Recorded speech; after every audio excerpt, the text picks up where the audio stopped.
बोलो बजरंगबली की। इस अवसर पर नितेश आनंद जी, सुरेश मंडल जी, सुभाष यादव जी, अशोक शर्मा जी, मंडल अध्यक्ष विनोद यादव जी, सुशील जी, सुमान मरांडी जी, सोनी भगत जी, लक्ष्मी चक्रवर्ती जी, मिग्नू नाथ जी। और आप नाराज मत होना, मुझे जितने नाम लिख के दिए उतने पढ़ दिए। अब इसमें जो बचा है तो उसके प्रति भी जोरदार ताली बजा दो सभी के लिए। अभी अभी कल गोप अष्टमी हुई है और परसों देव उत्थान एकादशी है। हमारे लिए परमात्मा की दया है, जब से अयोध्या में भगवान राम मुस्कुरा रहे हैं उसका आनंद ही देश में कुछ और दिखाई दे रहा है। तो एक बार भगवान श्री राम को दीपावली मनाई है हमने। जय जय श्री राम, जय जय श्री राम। हमारे लिए आनंद और दो गुना हो जाता है। और जब गगन भेदी नारा आपका लगता है तो हमारे विरोधी पार्टी वालों के होश फाख्ता हो जाते, वो घबरा जाते, उनकी छाती ठंडी हो जाती है। उनको लगता है कि पता नहीं कौन से हथौड़े उनके सिर पे पड़ रहे हैं। लेकिन ये बात मैं इसलिए कह रहा हूं, ये धरती भगवान बिरसा मुंडा की धरती है, बाबा बैजनाथ की धरती है। तो एक बार बैजनाथ महादेव की जय करो। मैं महाकाल महाराज से आता हूं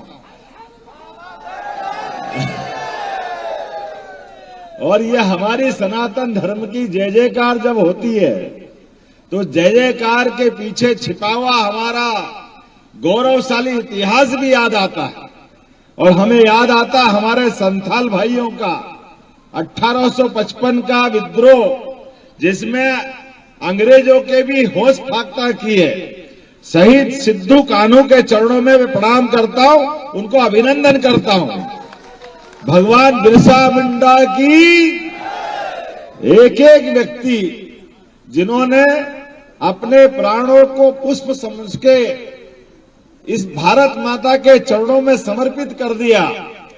हमारे अपने धर्मों के अंदर जन्म तो मिलते हैं, इस जन्म के बाद अगला जन्म फिर होगा, लेकिन इस जन्म से अगले जन्म के बीच हमारे लिए, अपनी इस वसुधा के लिए, अपने देश धर्म के लिए, अपने सनातन धर्म के लिए हमारा जीवन का एक एक पल निकले, इसलिए हजारों हजार साल से ये गौरवशाली परंपरा हमारे यहाँ लगती आई। और इसलिए वो आनंद तब और बढ़ जाता है जब यशस्वी प्रधानमंत्री श्रीमान नरेंद्र मोदी जी के लिए जोरदार ताली बजाओ। नरेंद्र मोदी जी के लिए, जिनके रहते हुए गरीब से गरीब आदमी के जीवन में भी खुशहाली आए, उसका जीवन बदले, उसको महत्व मिले, इसलिए उनने नारा दिया है सबका साथ सबका विकास और सबका विश्वास सबका प्रयास। और एक और बात, उन्होंने जीवन में दो अच्छे नियम बनाए। एक, ना जीवन में कभी खाएंगे और ना कभी खाने देंगे। बेईमानी जितनी करता है आदमी, बेईमानों का, चोरों का, डकैतों का, इनकी जगह क्या होना चाहिए? क्या होना चाहिए? जरा सुनने में नहीं आया, आप बताओ क्या होना चाहिए? तो ये है नरेंद्र मोदी जी की सरकार। बेईमानों के लिए जेल और अच्छे आदमी के लिए जीवन के सभी संसाधन। जोरदार ताली बजाओ इस बात के लिए। पहली बार ऐसा व्यक्ति देश की कुर्सी पे बैठे जिनने कहा कि सरकार का मुखिया हो, मुख्यमंत्री हो, कोई भी हो, मंत्री हो, मुख्यमंत्री हो, जब आम आदमी कोई गलत करता है तो पुलिस इसको पकड़ के जेल में ले जाती है, बंद करती है। तो बड़ा आदमी हो गया और मुख्यमंत्री बन गया तो कोई भगवान बन गया क्या? गलत आदमी है, उसका जेल का रास्ता होना चाहिए, वो कोई भी हो। इसी बात के लिए नरेंद्र मोदी जी जाने जाते। इसीलिए ये हमारे विरोधी हाय रे मोदी, हाय रे मोदी, हाय रे मोदी, तुम हाय हाय करते जाओ और भाजपा ऐसे बेईमानों को बाय बाय करवाएगी। जैसा करोगे वैसे भरोगे। कोई छोड़ने वाला नहीं है। अरे हमारे गरीब भाई बहन यहाँ इस पूरे देश के अंदर इस अंचल से लगा करके, आप बताइए, स्वर्गीय अटल बिहारी वाजपेयी जी के जोरदार ताली बजाओ, जिनने सपना देखा इस राज्य का पहली बार कि लगा कि हमारा ये राज्य खनिज संपदा से भरपूर है, मेहनत कश लोगों की पूरी भरमार है, ऐसे में इसी को किसी बात की कमी नहीं है। लेकिन दुर्भाग्य से स्वर्गीय अटल बिहारी वाजपेयी जी ने जो सपना देखा था कि भारत के सभी राज्यों में सबसे अच्छा राज्य कोई बनेगा, वो झारखंड बनेगा, ये अटल जी का सपना था। इसीलिए झारखंड राज्य की उन्होंने नींव रखी। लेकिन दुर्भाग्य से जैसे कोई अपना खेती किसानी में हम खाते कमाते हैं, दो पैसे बचाते हैं, तो चोर उठे गिर आ जाते चोरी करने के लिए, लूटने के लिए।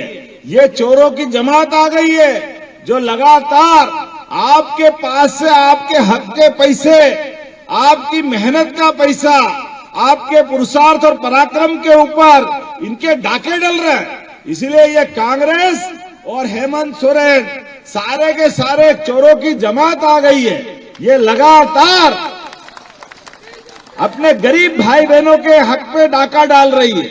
आप बताओ, कोई सोच सकता है कि मुख्यमंत्री जैसे पद पे रह करके कोई जेल जाएगा? जेल कौन जाता है भाई, बताओ जरा, कौन जाता है? कौन जाता है? लेकिन ये इतनी मोटी चमड़ी के हैं कि जेल जाने के बाद भी समझ में नहीं आई, जमानत पे आए और जमानत पे आके फिर वोट दो वोट दो वोट दो, बेशरम होकर के फिर बात कर रहे हैं। कोई बात नहीं, अब ये जनता की अदालत फैसला करेगी 13 तारीख के दिन। एक एक वोट से आपको जहां से आए इनको वहीं भेजना है, जमानत निरस्त करा करके।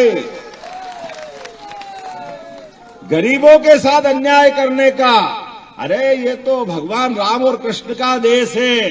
भगवान राम ने भी 14 वर्ष के वनवास में आदिवासी वनवासियों के बीच समय गुजारा और देश धर्म के लिए रावण जैसी महाशक्तिशाली व्यक्ति से भी डरे नहीं और राम राज्य की स्थापना की। जय जय श्री राम। तो अब बदलते दौर में हम याद करो 5000 साल पहले का समय भी भगवान कृष्ण का समय। बोलो गोपाल कृष्ण भगवान की। आज का समय तो हमें पुनः गोपाल कृष्ण बुला रहे हैं। अभी तो अयोध्या में भगवान राम मुस्कुरा रहे हैं, लेकिन जमुना जी का कृष्ण कन्हैया सबकी आंखों का तारा अभी बुला रहा, उनका मुस्कुराना बाकी है।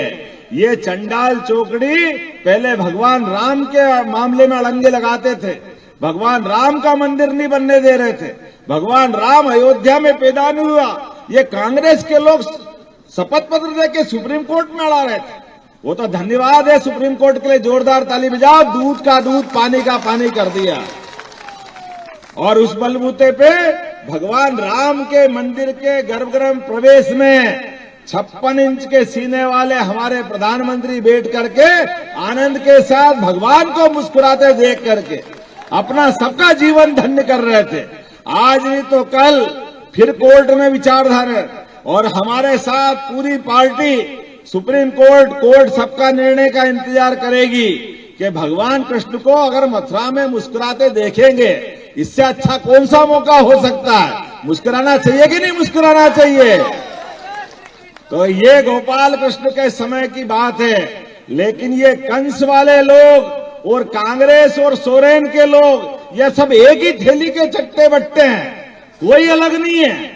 ये लगातार इस बात का विरोध कर रहे हैं कि नहीं, अयोध्या हो गई, अयोध्या को भी नहीं मानते और मथुरा को तो मानते ही नहीं। आपके घर के आगे आए, आप पूछना उनसे कि भैया आप राम मंदिर का उद्घाटन हुआ, आप कहाँ गए थे, आप क्यों नहीं गए अयोध्या? वो कहेंगे हम जरा काम में लग गए थे। अच्छा, काम में लग गए थे, कोई बात नहीं, अभी भगवान कृष्ण का फिर काम पड़ रहा है। अब आप बोलो कि मथुरा में मंदिर बनना चाहिए कि नहीं बनना चाहिए? इनसे पूछो, ये बोलेंगे अभी भी, क्योंकि इन्होंने ठेका ले लिया है अपने धर्म विरोधियों के साथ का। वो सारे बांग्लादेश के घुसपैठिए ला के घुसाते जा रहे हैं झारखंड के हर जिले के अंदर। ये आपका तिलक मिटाना चाहते हैं, ये आपके धर्म को मिटाना चाहते हैं, ये अपनी बहन बेटियों की इज्जत की आबरू लूटना चाहते हैं, बहन बेटियों के माध्यम से जमीन पे कब्जा करना चाहते हैं, ये झारखंड को बांग्लादेश बनाना चाहते हैं। इस चुनाव के दौर में मैं जवाबदारी के साथ कहना चाह रहा हूं, आज हमारी और आपके लिए एक ही लड़ाई होना चाहिए, चाहे जो हो जाए, बांग्लादेशी घुसपैठियों का झारखंड में जगह नहीं होना चाहिए। ये चुनाव हमारे लिए जीवन और मरण का चुनाव है। हमारे बाल बच्चे पढ़े, आगे बढ़े, अपने हक अधिकार के लिए बढ़े, अपने बाप दादा की जमीन जायदाद संभाले, इस भारत माता की जय जयकार करे। अन्यथा आप देखो, जहां जहां बांग्लादेशी घुसपैठिए बढ़े, इन्होंने अपने मंदिरों के ऊपर आक्रमण किए। ये अपने धर्म को नहीं मानते, ये आपके हक पे कब्जा करना जानते हैं। मैं आज के इस अवसर पर जवाबदारी के साथ कहना चाहूंगा, ये चुनाव बहुत जवाबदारी का है। कोई कितना भी मीठा बोले, आप उसके चक्कर में मत आना। आप एक ही बात करना, आप बांग्लादेशी घुसपैठियों के बारे में क्या करना चाहते। अन्यथा आप देखो, अभी 4 दिन पहले जम्मू कश्मीर के अंदर भी धारा 370 के आधार पर अमरनाथ बाबा से लेके पूरे 75 साल तक कांग्रेस और उनके लोगों ने धारा 370 लगवा के रखी थी। ये तो यशस्वी प्रधानमंत्री का जोरदार अभिनंदन करो, नरेंद्र मोदी जी का, जिन्होंने धारा 370 के कलंक को खत्म किया। अरे 40,000 इस देश के देशभक्त सैनिक, हिंदू, आम समाजजन, कश्मीरी पंडित, सबने अपने धर्म और चोटी के लिए जान दी है। इस देश के लिए, इस देश के अंदर भगवान की पूजा नहीं कर सकते, इस देश के अंदर दिवाली नहीं मना सकते। कश्मीर के अंदर अब पुरानी याद करो क्या हालत थे। अरे कश्मीर भारत का हिस्सा है, कश्मीर से कोई कैसे अलग कर सकता। लेकिन ये बेईमान वोट के लिए, केवल वोट के लिए धारा 370 लगा करके कश्मीर के अंदर खून की नदियां बहाई। अभी 4 दिन पहले इन्होंने फिर प्रस्ताव पारित किया, हम वापस 370 लगाएंगे। अरे ये मोर मसूर की दाल, बाबू आओ तो देखो, दिल्ली में नरेंद्र मोदी की सरकार है। तुम्हारे दिन गए जब तुम पाकिस्तान जिंदा बोलते थे, अब पाकिस्तान एडी टेढ़ी करेगा तो घर में घुस के। और भारत के नौजवान बदलते दौर के अंदर, देश के अंदर आज वातावरण बदला है, उस वातावरण के बलबूते पर पूरी दुनिया भारत की तरफ देख रही है। पूरी दुनिया के अंदर मैसेज है कि ये हिंदुस्तान के लोग जाग गए हैं, अपने बलबूते पर, अपने स्वाभिमान को लेकर के, सनातन धर्म को लेकर के। तो आज के इस अवसर पर जब चुनाव की बेला है, मैं अभी ऊपर से देख रहा था, इतना बड़ा राज्य, और अभी मैं निष्कांत जी से पूछ रहा था, उन्होंने कहा यह सब कुछ हरियाली है, लेकिन जमीन के अंदर पानी चला गया। अब बताओ, मैं आपको एक और बात बताना चाहता हूँ, इतनी बड़ी बड़ी नदियां यहां से बह रही, लेकिन हेमंत सोरेन ने एक भी डैम नहीं बनाया। क्या किसान खेती नहीं कर सकते पानी से? आपको पानी मिले तो खेती हो सकती कि नहीं हो सकती? लेकिन ये सरकार करने वाली नहीं है। लेकिन मैं आपको बताना चाहता हूं, यशस्वी प्रधानमंत्री ने मध्य प्रदेश के अंदर हमारी एक एक नदियों को जोड़ करके राज्य के अंदर